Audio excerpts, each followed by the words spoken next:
Good morning everyone, welcome back to my channel. So I've been a busy little girl. I've finished, well, you never say finished when it comes to slow stitch, do you? Because suddenly ideas pop into your head and then you're off on another tangent of stitching. But at the moment I think I'm getting close to having the top of my wrap finished. Now, I should have put the camera on and showed you what I did to the flower, but I was in the middle of a movie and I just went with it. Some gold thread reappeared, but I'll go through those details in a minute for you. So, the background, where you can still see the original linen tea towel. I just did the camphor stitch, borrow stitch, running stitch.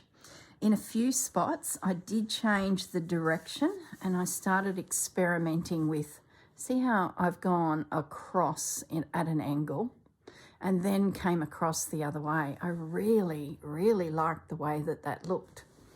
So I sort of thought, well, that in itself is a whole new stitch for me. I wanted to put it elsewhere, but I thought it just looks so sweet in that little spot that I thought I'll just leave it at that.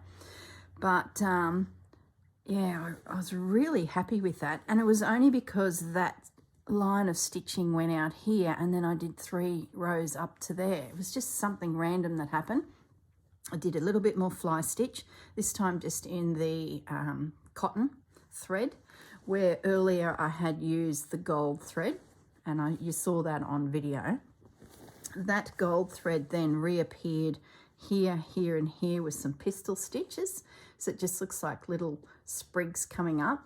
It was just all about adding a little bit of gold to each section. As you know, we've got 4 pockets that will be coming. So I just wanted that gold to appear. So I outlined that little patch and I outlined that little patch just a little bit. Now, I did some seed stitch up through here, just as a little decorative element to this patch, with and without seed stitch. I nearly did the whole thing and I'm like, no, just take a break.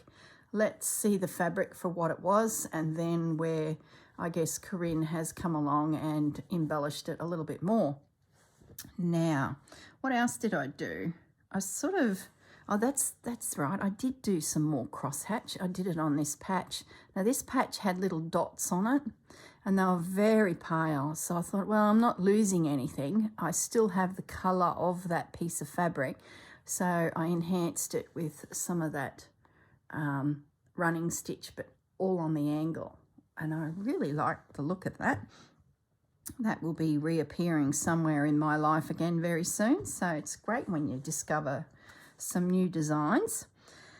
Now, I did want to stitch down this. While I think of it, this lace up here is just not bedded down as well as it could be.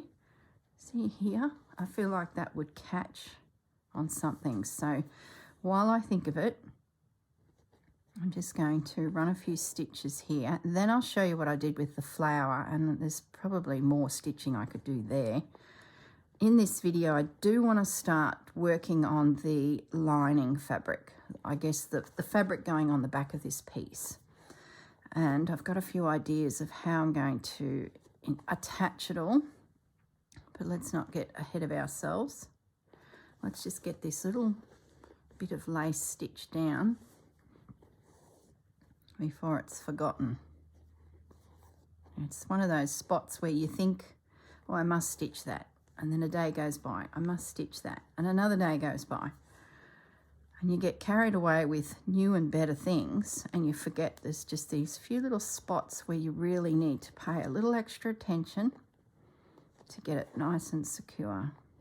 And once that lining goes on, it'll be very tricky to get in there and do such things. So let's just get that done. Okay. Now, I mentioned the flower in previous videos that I wasn't going to embellish it. Well, I've embellished it. I just couldn't stop. That's the thing with slow stitch. You just got to go with it. And I think once you start working an area and you start glancing across to other areas, you think, oh, no, just got to do it. So I'll bring it up to the camera so you can see. get the light right. So what I've done using our red thread is I've created a satin stitch line, not satin stitch, stem stitch. I always get those two verbally wrong. Stem stitch all the way around the main petals.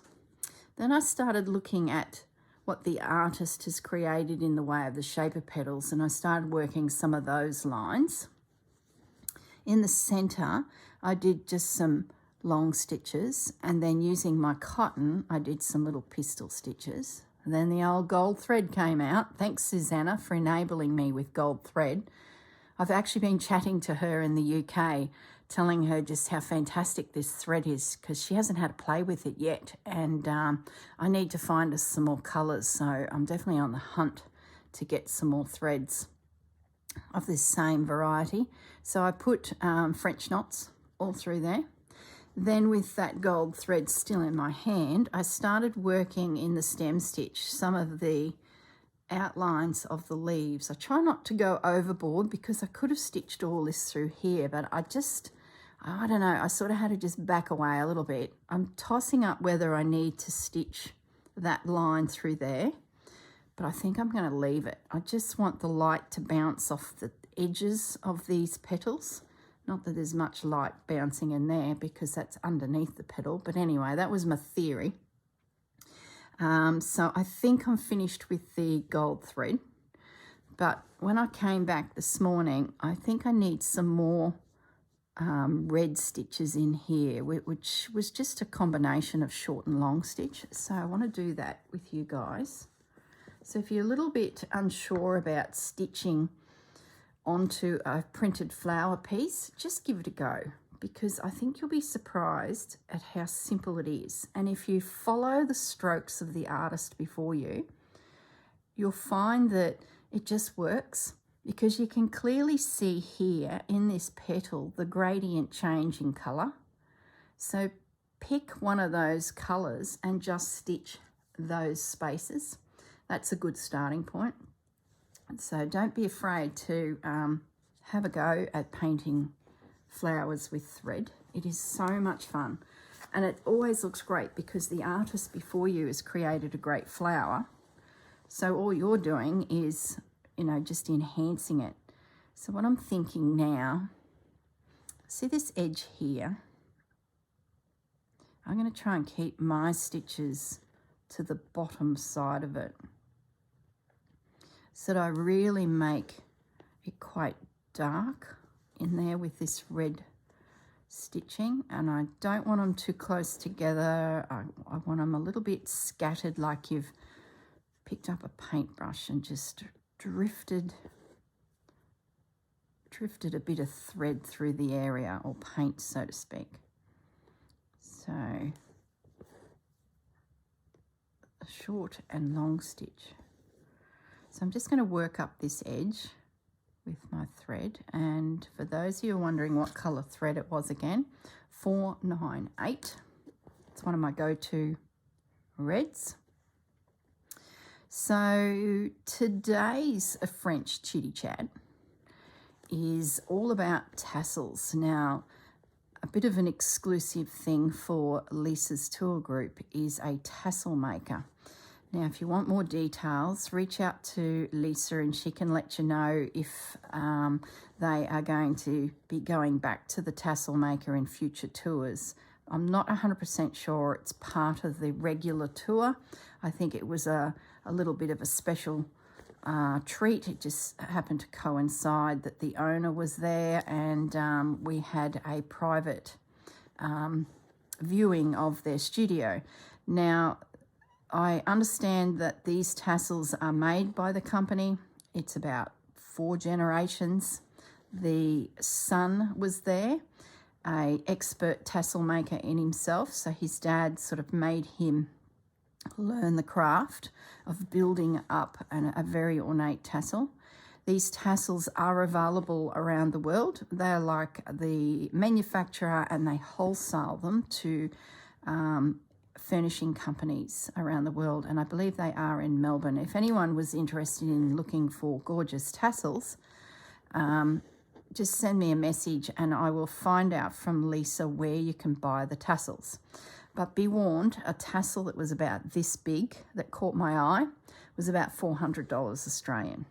So you can imagine what the big tassels are worth. But boy, they're stunning. So we went to the studio, and people can walk in off the street and buy tassels from the business, but you don't often get a special treat like seeing a demonstration on how they make the tassels in their workshops. Now, their workshops are on the outskirts of Paris. This shop that we went to is really just probably a meeting point for the business. Meet and greet, what type of tassel do you want to make? Around the room are thousands of tassels. So if you're in Paris, you could have a little peek in the shop. I don't think you'd get to the very back section where we were all seated listening to the history of tassels in their family. But you never know. You never know. It was pretty special. So if you were, say, restoring a chateau, or you were a curator at Versailles and you had a series of tassels that were starting to look a little old and wanted to be restored, or you wanted to make some additional tassels that matched, this would be the company you'd go to. Now, I understand there are other tassel makers around the world, but I'm going to have to say that these guys were just amazing. So while we were there, it was such an honour. The doorbell rings and we could see over to one side, this couple were there talking to the shopkeeper, and there was a bit of hugging going on. You know, it seemed like they were very familiar. And then in their arms was this box, and they really wanted to see the owner, who was busy, you know, giving us a bit of a one-on-one lesson on how they make their tassels and the history of their business.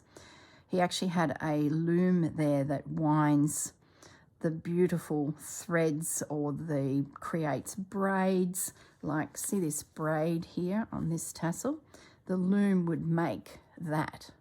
And then the lady sitting there would make the little frilly bits to add to things, and then stitch it all together to make a tassel that would hold back a curtain. Or at Versailles, I saw ropes coming down to the chandeliers in the Hall of Mirrors, and then there was a tassel that sort of hid the connection where the chandelier would meet a chain, but it looked like a tassel was holding it in the air. It was just beautiful. So anyway, we're sitting there listening to the gentleman talk, and he had an assistant there that was giving us a little demonstration on how they would cover a bead with thread, like silk threads, to create this beautiful little round component that could be built into a tassel. So the shopkeeper brings this couple closer to where we were seated in the back, and there was a few French words said, and the owner sort of drifted towards them because he obviously realised that they wanted to speak to him. So the long story short is, this couple were an American couple who'd flown back to France to gift back to the company a tassel that the company had made for them 25 years earlier. So we're sitting there and we could see tears coming down people's cheeks as they were handing back this beautiful tassel, absolutely beautiful. And the box opens and we're all sitting there going, wow, you know, wow. I would hate to think what they paid for the tassel 25 years ago, let alone what you'd pay for it now if you decided you want a second one. I'm just splitting this thread. Sorry, guys, can't talk and split thread. So, yeah, the story goes, hang on, I'm still splitting threads. The story goes that this lady had sold her house and had bought a new house, and the tassel no longer suited the new house. So what do you do with a stunning piece of craftsmanship? Well, she decided to gift it back to the company. Now, in the shop, the walls are full of tassels, not only for sale, but there's nearly a gallery of tassels around the outer wall in the back section. Now, we weren't allowed to take photos in there because there was obviously some stunning pieces in there.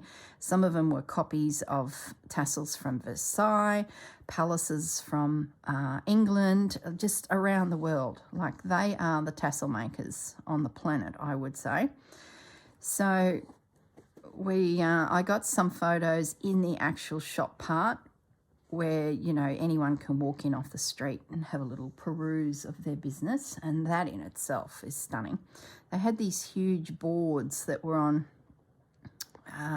like hinges, and you could flip the boards open, and there was just tassels upon tassels and trims. So, you know, if you wanted a specific thing made, you could pick 20 different elements from these sample boards and then place your order for a tassel.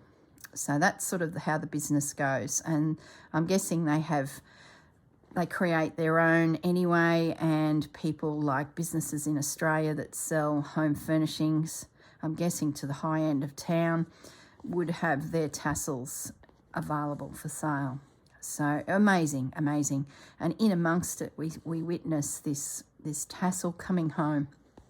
So at the end of the video, I have a few little photos from the front part of the shop. Like I said, we weren't allowed to take photos in the back section out of respect to them. I took a photo of the young lady who was there showing us how they sort of build these tassels, and the gentleman, of course, the owner. I took a photo of this loom. Oh, you should have seen it, guys. It was this timber loom that was chugging away, making the braid for potentially a tassel. So a little bit special. So beautiful, beautiful, beautiful. I think obviously Lisa and Lara have some connections, because I don't think anyone really gets in there to see what we saw. So that was pretty special. So if you do decide to book a tour with Lisa, I'm just not sure if you would get into that particular place again. It might have been just that one-off. I'm just not sure. I know on previous tours they've got into the costume department of the Opera House. That didn't happen on our tour. So as you can imagine, the girls like to mix it up a little bit so that, you know, people like me might be a repeat offender and come again another time, which I think is highly likely. I thoroughly enjoyed the tour, and it's fantastic. The girls mix it up a little bit. So yeah, it was beautiful. It was quite a special experience. So I'll show you the photos of the gifted tassel, and Marianne took a little video of it as well, so you can see the detail in it. And watch that little bit a couple times, because the more you look, the more you see. It was just one of those sorts of, you know, the detail, just beautiful. Okay, while I've been rabbiting on there, I've got a layer of little stitches in under that turned section of the leaf, which I'm thinking is really, really good. Now I've still got a bit of thread left. I might just do a few scattered stitches, just a few little pops of stitch out here, just tiny, just to help the eye make that petal look rounded, if you will. So finally, all the years of shading and painting with watercolors that I've done have finally paid off, because it's helped me understand where to place my threads when it comes to stitching flowers. But you can just go to town. You could fill that whole petal in with different shades of red, and it'd be stunning, absolutely stunning. I do have more of that fabric. I think when we tore off this little piece, and it's a good little piece because it's missing the top of the petals. Where's the rest of that fabric? I'm sure there were, yeah, look, that's the whole piece. Slightly different angle on it, but that one day I'm going to embroider that, and that's going to be so much fun. I think there were two. can't see them. I've got fabric everywhere. It's like I'm immersed in French fabric here. Oh my goodness. Now I'm pre-recording, of course, because there's just so much work here. I'm just stitching away, turn the camera on, stitch a little bit more, turn the camera on. So I'm actually quite ahead of where you guys probably are watching. So I've been chatting a little bit to Susanna, and she's starting to play with her fabrics, and she has some beautiful ones as well. Similar tones to what I've got here. So I asked the question, is she planning on doing some packs to sell once she gets back from the UK? And she is. So stay tuned. I've certainly put my mitt in the air and said, please consider me when you're getting ready to put your packs out there. So once I get some details of what packs are available and things like that, I'll definitely give you guys the heads up that if you did want to indulge. Susanna bought a lot more fabrics than me because she always had the plan to sell fabrics. I'm not so much going to do that. I got enough on my plate without having packs of fabrics to curate and list and photograph and all that.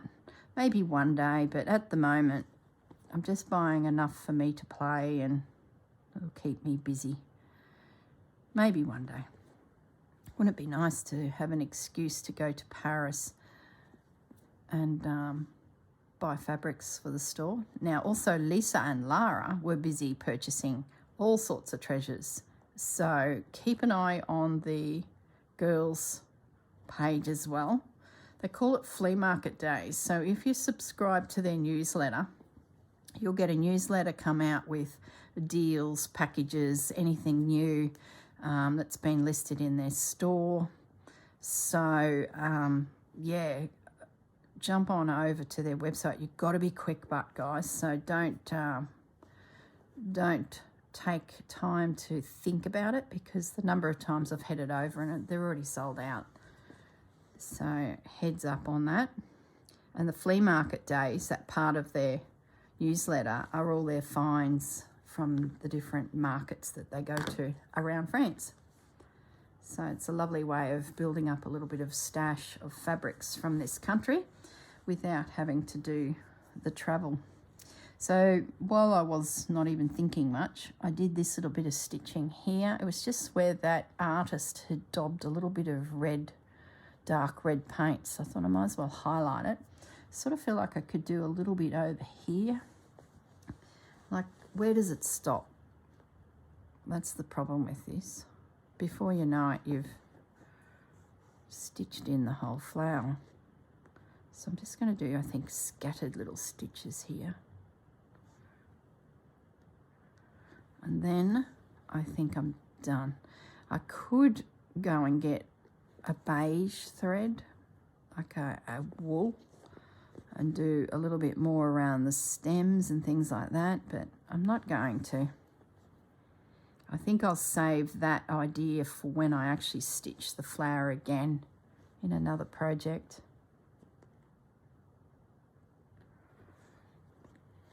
It's lovely to work because the fabric's quite thin, so it's not putting pressure on my fingers as I pull through all of the layers. This fabric was pretty firm, this here. It's obviously an upholstery fabric, and that one there, they were quite firm, but this is, I'd say, probably a sheet. How old it is, who knows? Probably not that old, but doesn't matter. Okay, I think we're going to call this piece completed on the front. Hopefully I've stitched everything down that I wanted to. See, these flowers here were sort of calling out to me for something, but I'm not going to. I'm going to just leave it as that. Now, the back. Let's make a little bit of space. I've got a couple ideas that I sort of want to think about on how I attach the back. So let's flip it over. You can see where I've stitched there. Now let's grab the sheeting that I want to use. Let's see, what side do I... Seems to be long and skinny. So let's try and see where this fits. You probably can't see too much here. Let me come up a little bit. I'm going to try and lay it on top of my work. I'm going to have it come out just a fraction. I can always trim it back, but just a little bit. I just feel like once you start stitching, fabric tends to shimmy in a little, and I like how it's got that torn ratty edge. Technical speak, torn ratty edge. That's a nod to all the rats in Paris. Oh geez, I'm sure they're here in Brisbane too. Like, don't think I'm dissing the Paris city, because they're everywhere. I'm sure they were with Casper in the drain too. We won't mention that.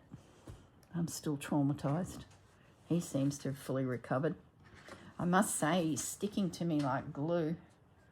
I've been having a lot of little afternoon naps because the jet lag has just knocked me for six.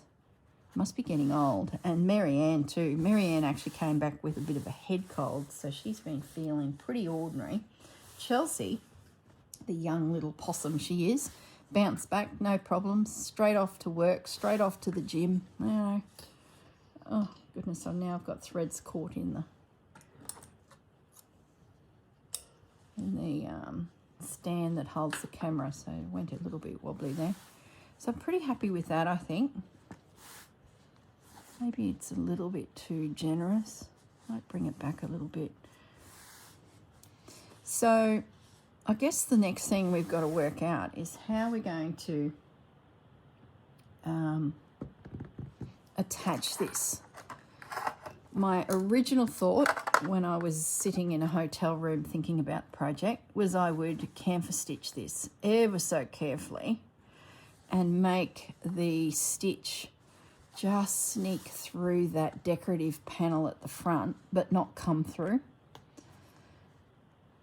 which is not easy when you're doing thousands and thousands of stitches, you know, running stitch right through. Would look amazing. I could put some calico on the back of this sheet and do it separately and then attach it. That would also work. And then just use some invisible stitch to tack it down. So that's one option I'm thinking about. At the moment, I just want to get a piece of fabric to the right size.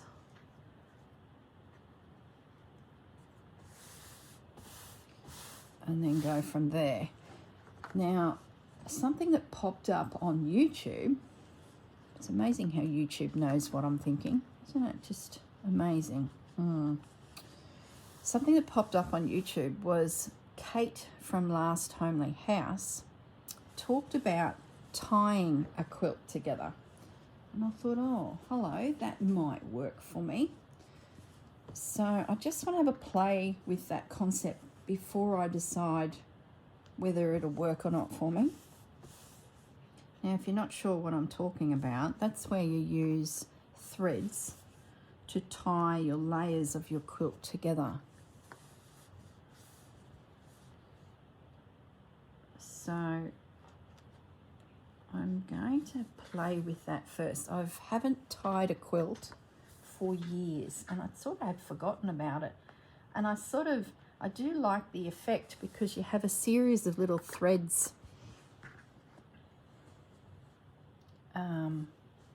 showing through where you've tied a knot and then snip the threads. So you have little tassels. I guess my thought next is I'm going to rip this now, I think. I've got it pinned down.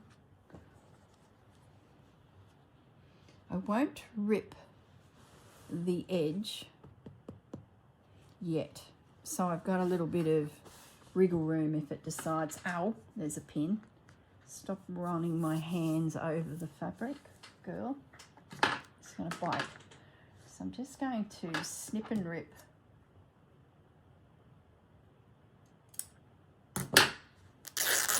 And hopefully it stays away from the edge of my work a little bit. Yeah, it has. Beautiful.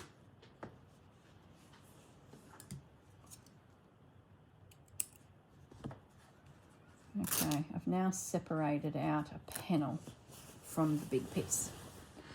Let's fold that up, put it to one side.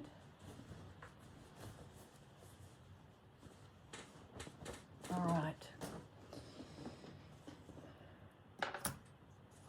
So it's definitely overlapped a little bit on the edge. If I turn it over, you can see I've just got that, you know, little bit of space. So, to camphor quilt might be beautiful to look at this side, but a nightmare to do, I think. Do I want to do that? I've got to try and get my needle. Let's do it just a little bit and see how much of a pain that'll be. I've got to get my needle to shimmy through all the layers, but without appearing on the front. So we want it to attach, but we don't want it to come through. Let's just do a little test. So I'm going to have to constantly keep turning the work to see. Like, to be honest, it would be beautiful. But boy, oh boy.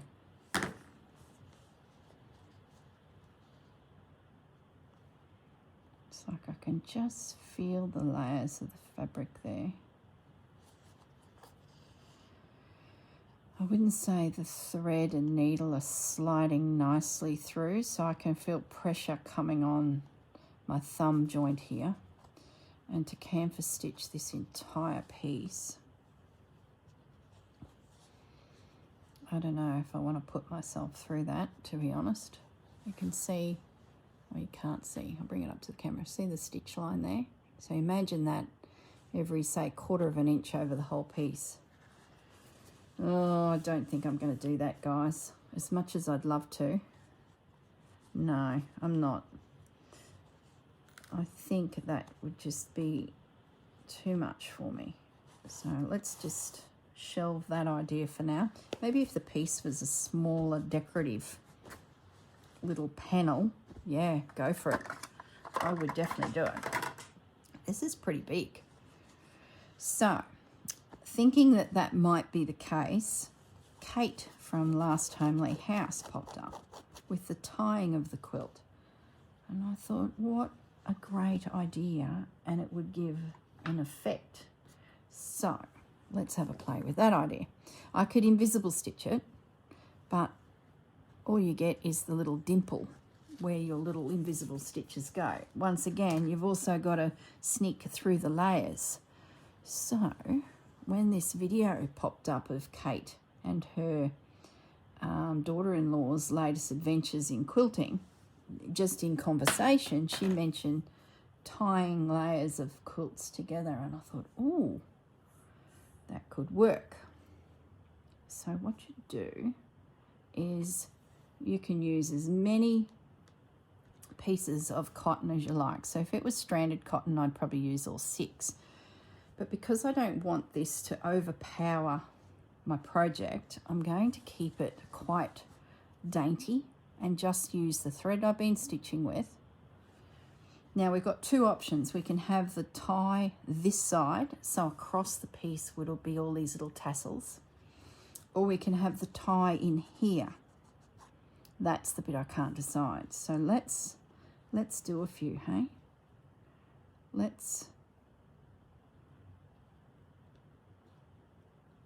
We'll do one in the corner.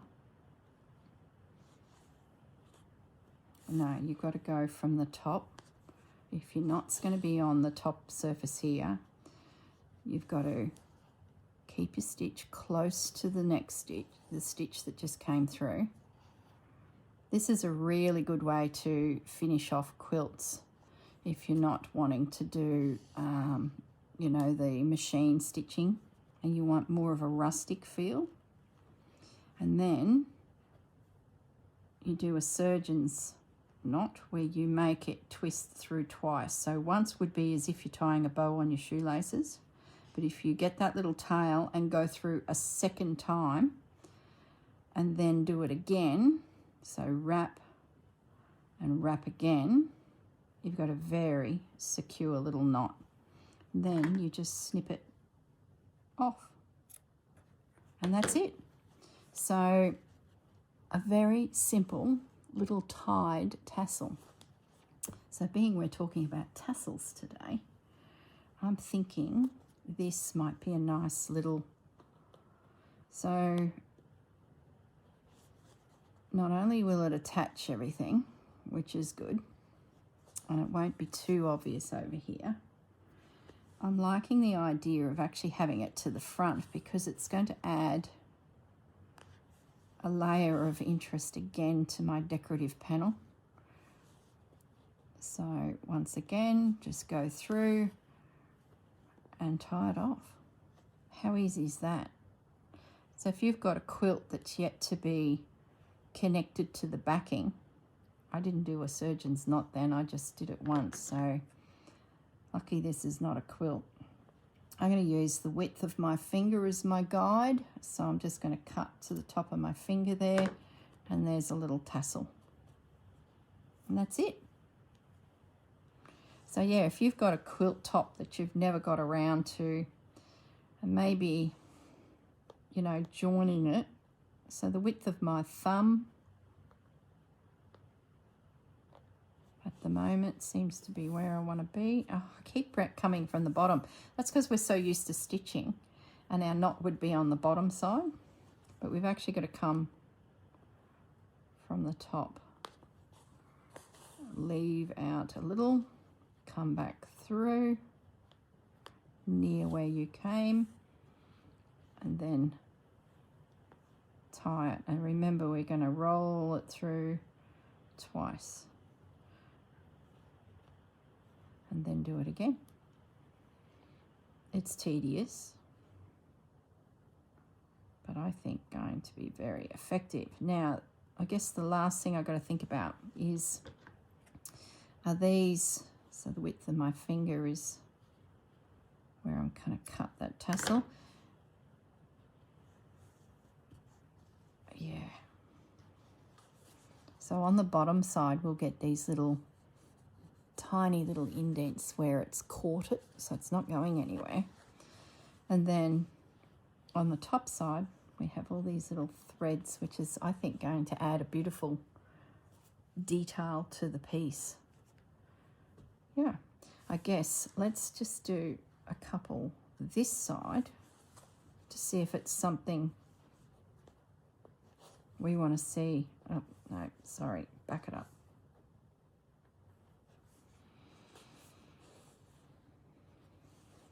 Do we want to see all these little tassels this side?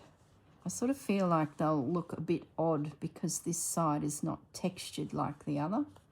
That's sort of my gut feeling on it, but let's see. So let's knot this off just the once.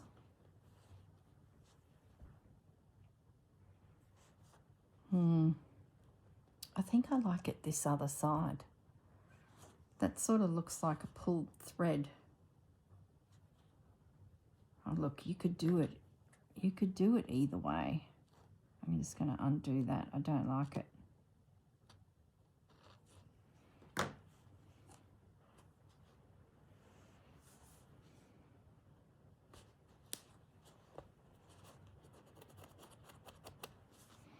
Okay. So we are off and racing. So that's how I'm going to attach the quilt to, so I'm just going to use my thumb as a bit of a guide. I think when I get to the paper where those labels are, I can just avoid that area and it won't matter too much because there's going to be plenty of stitches around. And I forgot to do the surgeon's knot where you go through that second time. You could even do different colours. Could have some red little tassels. You could do it every so often in rows. You could do it as intense as this is close together. At the end of the day, you just want it held together enough that it's not going to, you know, separate. So at the moment, I'm just going to follow the edge, and then I'll decide, oh, I did it again. Got to come from the top. See, the instinct is to come from the bottom because it's so natural to have the thread come from the bottom of your work. Let's do that second twist like we're meant to.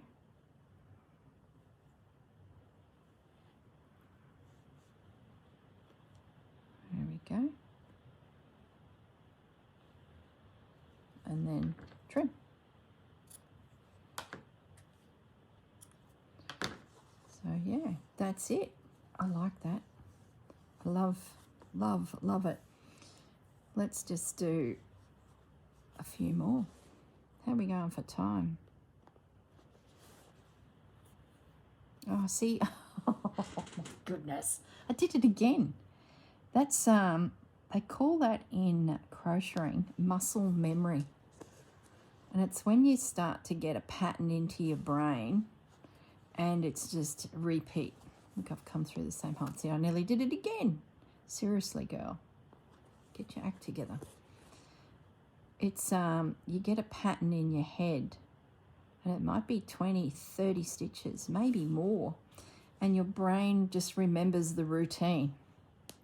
And without thinking, you find you start glancing at the TV, you're able to chat to people.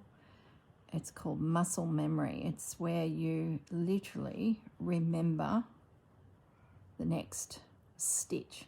It's like songs. Oh, it's sort of like songs. You know when you've listened to a CD a lot, especially when you're young, that whenever you hear that song again, you know what the next song is? That's similar. It's like you've remembered the very next song. And you can be wandering through a shopping centre and you'll hear one of your favourite songs, and because you've listened to that CD so many times, you literally know what the next song's going to be. And that's what I think's happening here. I'm not remembering to do a surgeon's knot. I'm just doing whatever I want without thinking. I am talking and trying to do stitching, so I have to be excused for my inability to focus. Oh my goodness, now my threads are getting in a knot. Oops, there's a pin there. Okay, so grab another. So if you wanted your little ties to be very noticeable, you would use more threads. I know Kate didn't demonstrate it, but I went YouTubing and found, I just typed in tying off a quilt. I think it was what I typed in. And some of the ladies used the 6 strands, folded it in half. So they had a gorgeous little tuft of threads coming through. But I don't want to overpower my work. I see, didn't do the knot the way I should have. Let's do this one. And then trim. If you only had a sparing amount of thread, you might not want to do this, because I think I'm going to use quite a lot of thread, but I do have plenty, so I just sort of feel okay working my way through the project.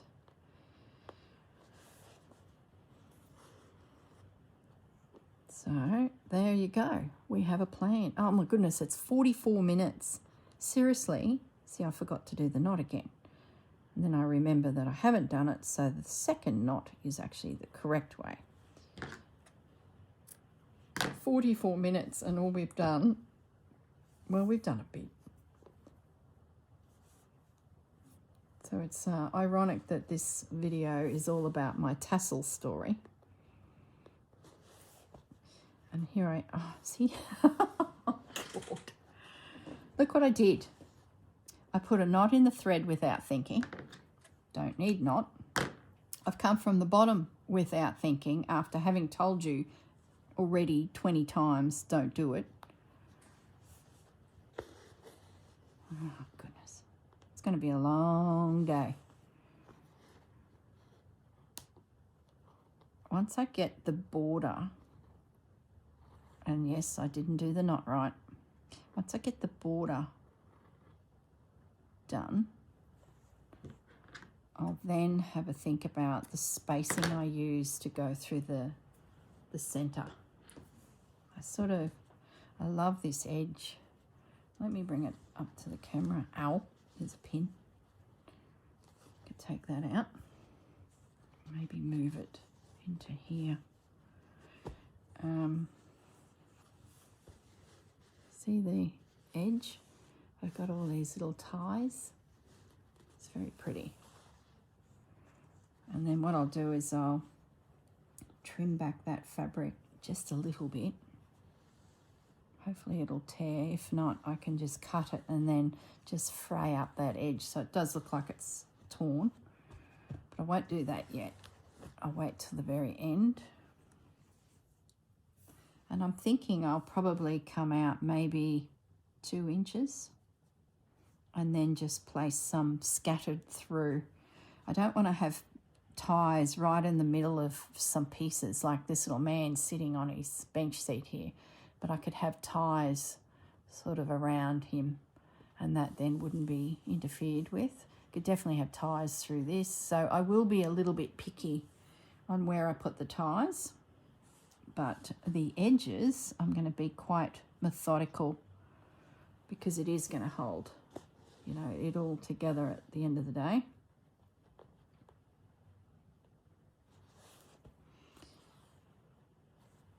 Okay, let's just do a couple more. So in the next video, I'll be forming up my pockets.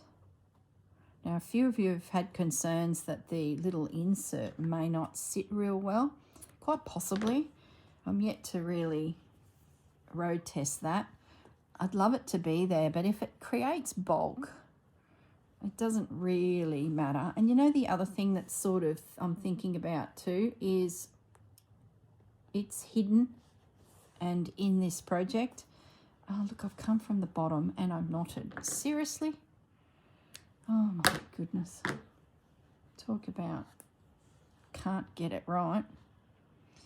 What was I saying? These little booklets of lace that I'm thinking about inserting, I think I'll make the decision once the pockets are stitched, the postcards are in, so then I know how much bulk I've got. As for the flap at the top that a few of you were concerned might interfere with it, I haven't had a really good play.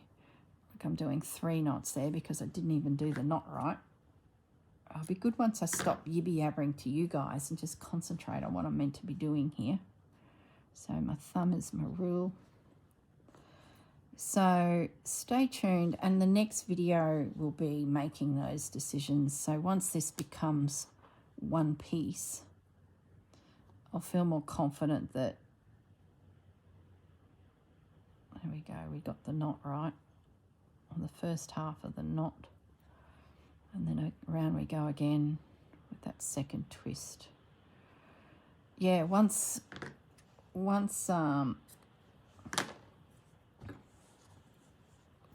we see the bulk,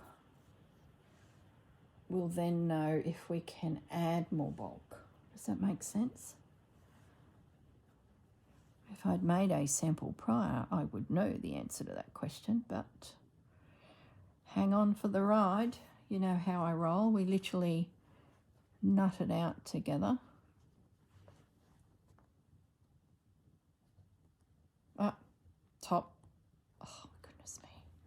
Seriously. There is an option that I overcast stitch the edge of the entire piece, but I don't know if I will. I really like the fact that it's looking raggedy. Like, at the end of the day, these are old fabrics. They've come from a lifetime of stories. So to have my piece look too uniformed is probably not where I want to be with it.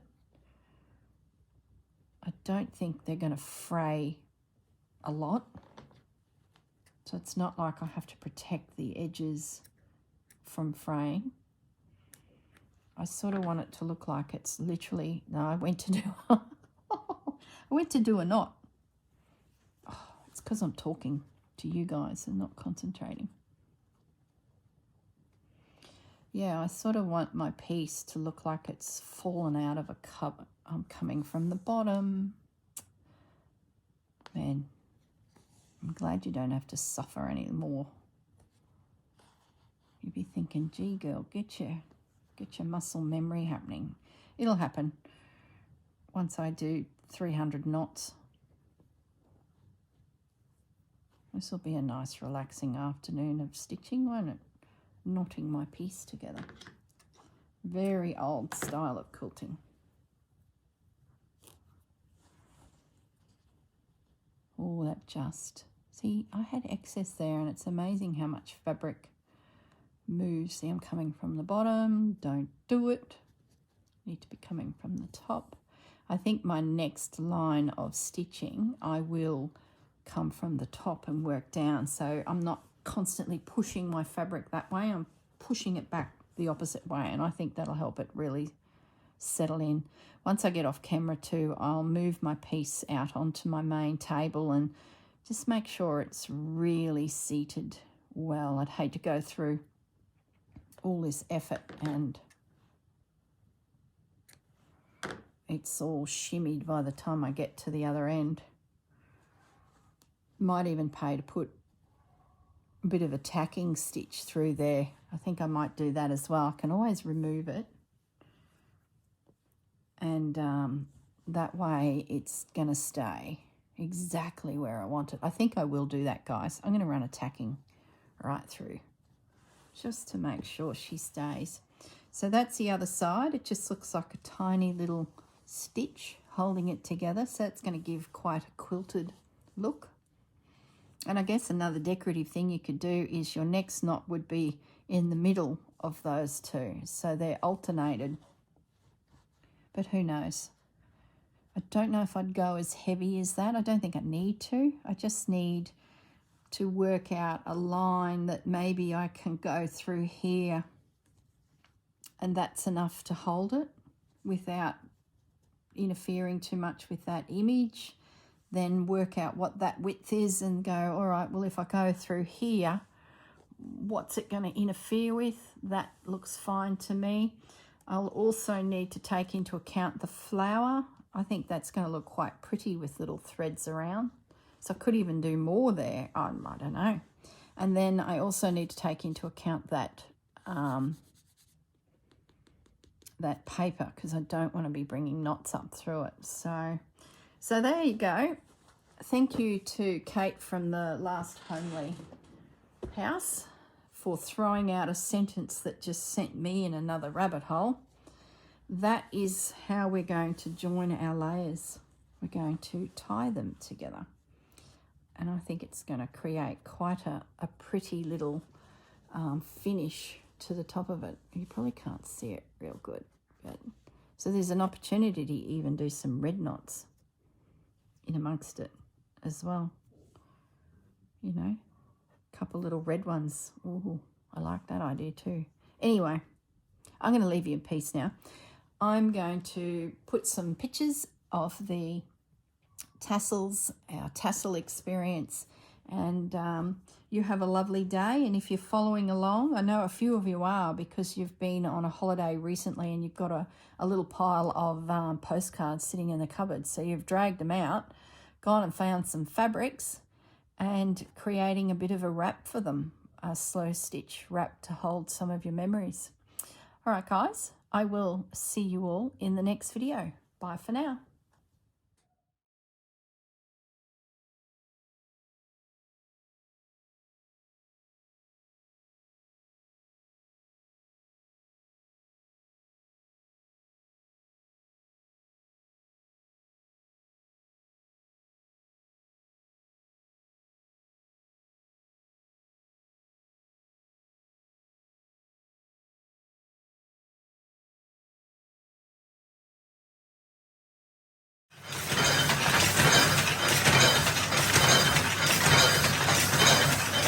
That's a postcard.